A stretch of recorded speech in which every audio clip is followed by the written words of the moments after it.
So we've been working hard here, getting this apartment ready, and we actually have 2 new members of the family. The first one is actually nibbling at my toes right now. That's my toe. Yes, I need to clip my nails. She would bite them. This is Monkey. I always wanted a monkey. Instead I have a rabbit named Monkey. Oh, that camera's delicious.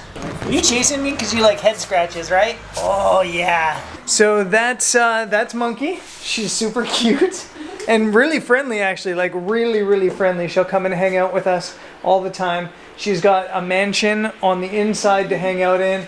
She's got free reign in Jody's office and then free reign all over here on the deck. And she loves nibbling at my feet.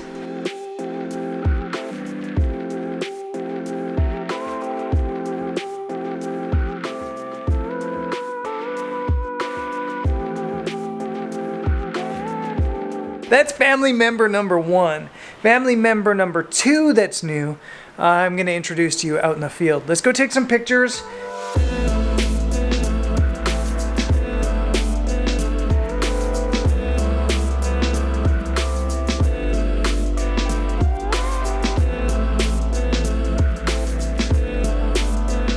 Okay, I'm off to Ferraguda, which I was before. As I smash the camera into the tripod. I went there before. It's a really cool little village just outside of Portimao. And Jody and I went back for dinner one time, and there's a really interesting looking castle on the river. So I might go and try to photograph that.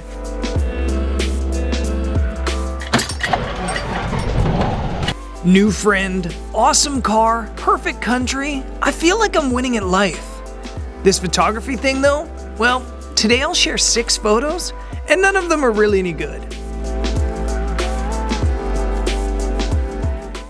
Simba has been doing awesome. If you're wondering about the Defender, that's not the new family member, but I do absolutely love Simba.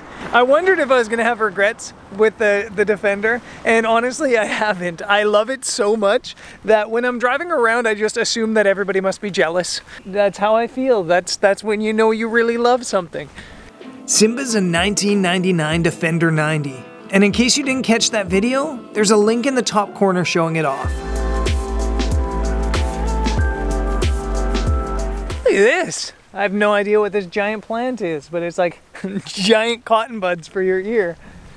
Crazy.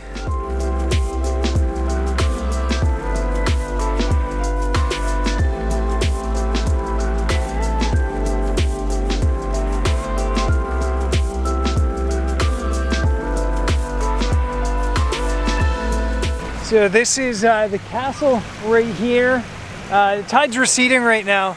So hopefully I'll be able to walk around, or else I have to walk all the way around, which I guess isn't a big deal. But how nice is this? It's mid-October and I'm in a t-shirt and flip-flops on the beach. Anyways, let's show you our other new friend.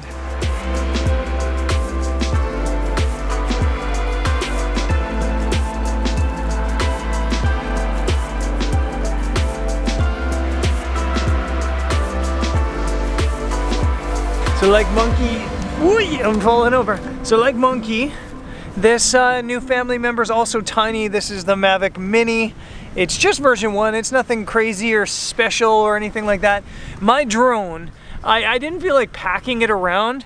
So when we were in the States, I left it with my parents and they were gonna take it back to Canada, and then I was gonna pick it up in April when we were back visiting.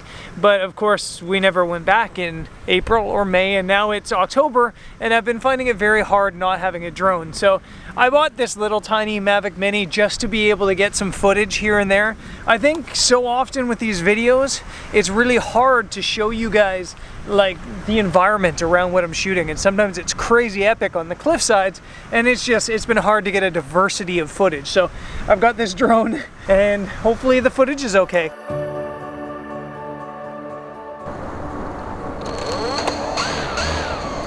It's been so long since I've flown, I don't even really remember how.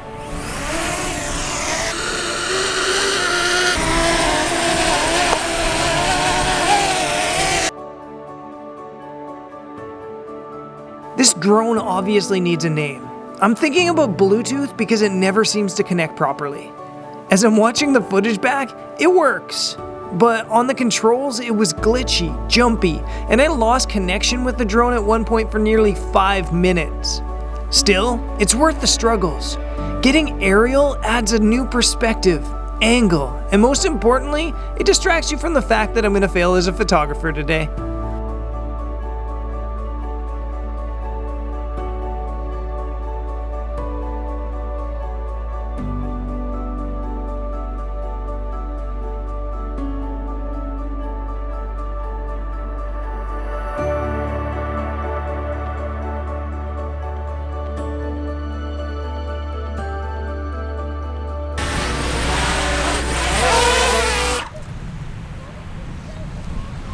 That was a challenge. First of all, I've just totally forgotten how to fly drones, and second of all, this connection just kept failing.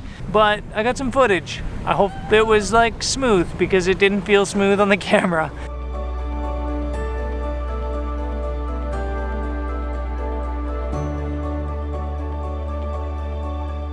So beyond the physical ability to change the perspective of the camera for photos, having a drone as a photographer is actually a huge advantage just because it helps you location scout without having to physically move. I wanted to see both sides of this castle to figure out what was going to be the best photo, but the only way to get to the other side is to go all the way around. With the drone, I was able to flip over to the other side to see if there was a better photo that way, and I don't know the answer. So the drone wasn't helpful in this case, but it usually is. It helps you location scout. Yeah, it wasn't super helpful today, so I'm gonna walk over.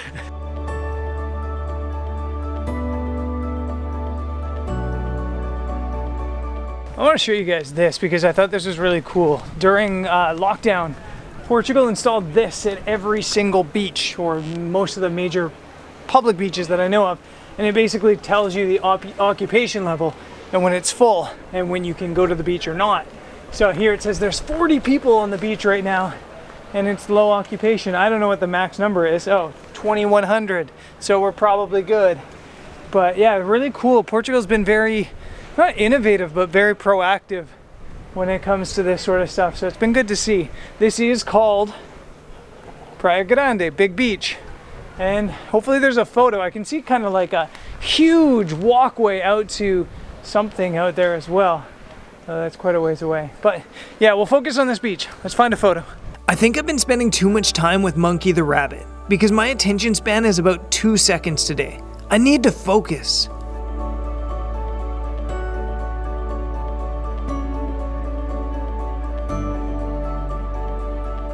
It's really good to get out and explore somewhere new, but honestly, I don't know if this is gonna work for a photo from here. It's just a little bit boring. I mean, it's a beautiful castle, but there's nothing for the foreground, and the sky's a little bit land today. I don't know how or if I'm gonna be able to make this work.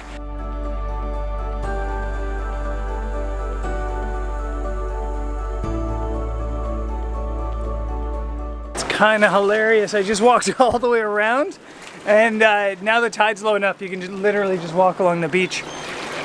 Still haven't found a photo, but that's funny.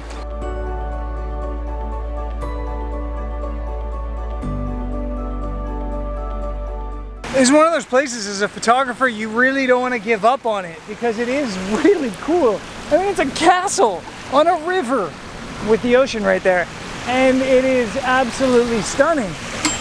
But it's just a really hard photo from ground level. Basically, the fort walls on the bottom are so big and so imposing that you can't see the top of the castle. I took a couple snapshots to give you some ideas on things that I could work with and kind of how they looked. And I'll show them to you as I'm talking right now. But nothing's really jumped out at me and said, you need to photograph this. So I don't know what I'm gonna do.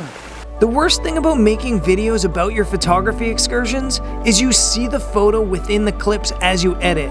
Each one of these compositions is much better than I thought at the time.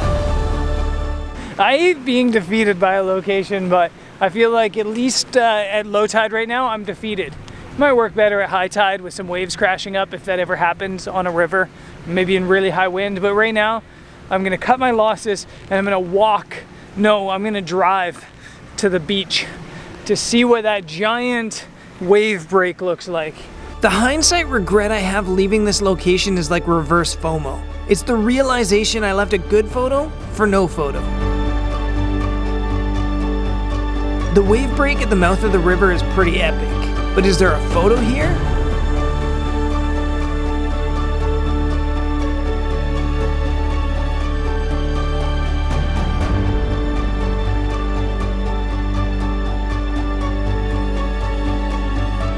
Yeah, I'm definitely spoiled because this doesn't really suit me either. I think I'm just getting so used to having such epic locations that if it's not perfect, I don't take it. But that is kind of a difference between a good photographer and a better photographer is, one, the ability to find photos in places that don't look perfect, and two, the understanding that sometimes you just need to give up on a spot.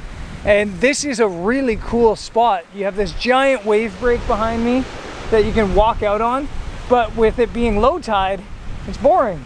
High tide with some wind and waves crashing over it, epic.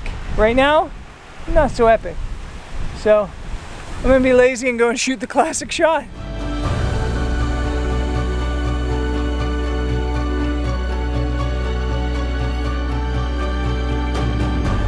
One of the great advantages of being a local is you always know a place to have a backup plan. And honestly, even if you're not a local, you should always think of a backup plan. You should always have something simple to do if things don't go the way you planned. I've been wanting to reshoot the view here at Ferraguda for a while because the last time I was here it was backlit, and though the photo I think is really good, I kind of wanted to reshoot it with a little bit of glowing sunset light hitting it. That being said, the skies are just like totally dead, so we'll see. Again, the footage shows the photo I should have made. Let's stop the footage on this boat. Leading lines, balance, a story. This probably should have been my photo. But alas, this video is about why it's okay to fail as a photographer. So fail we will.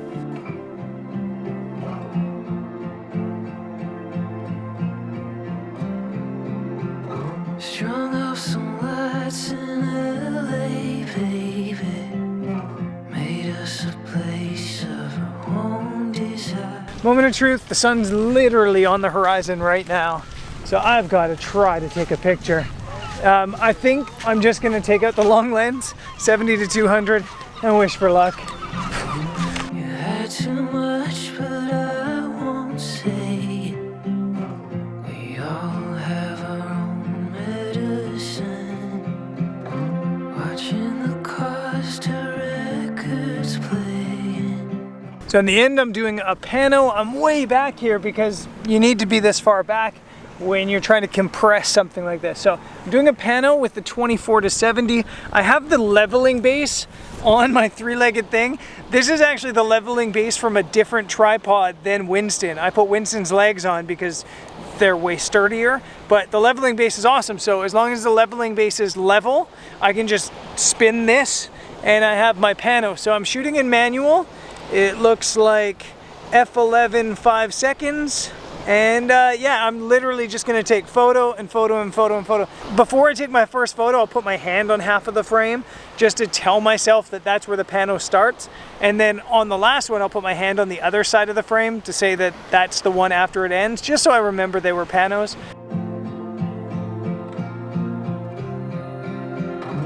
The ocean rain is soft and tragic, like the night you drove off in your car. We found a love there inside the madness. So in the end, I'm just shooting a really simple photo with a long lens. I have a 6-stop ND on and a 2-stop medium grad to kind of soften things up and even things up, but it's getting a little bit late.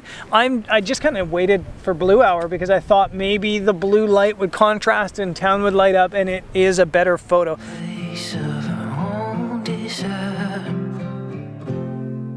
But it's pretty basic and pretty simple. But that's okay. It's been fun. I failed a lot today. I did not find a photo. As I'm sitting here now, I'm seeing a spot that's up there that I think leads towards the castle that actually had some really nice light on it. So I'm gonna have to come back again and maybe fail a little bit more and see if there is a photo there in the one spot I didn't look. But failure is a part of it. I had so much fun this afternoon failing. And I think people should fail more often. I think I should encourage people to fail because I think it's such a positive trait. Just the willingness to fail. It's so easy to walk up and photograph what you know. It's much harder to run around failing. And yeah, I embrace failure. I think failure is a lot of fun. And yeah, it's been fun getting to know the 2 new members of our family. There's actually another new member of my family coming on probably the next video. So I'm excited to share him with you. And yeah, I think that's it for today's video. Full of failure, full of fun, and that was perfect. Peace.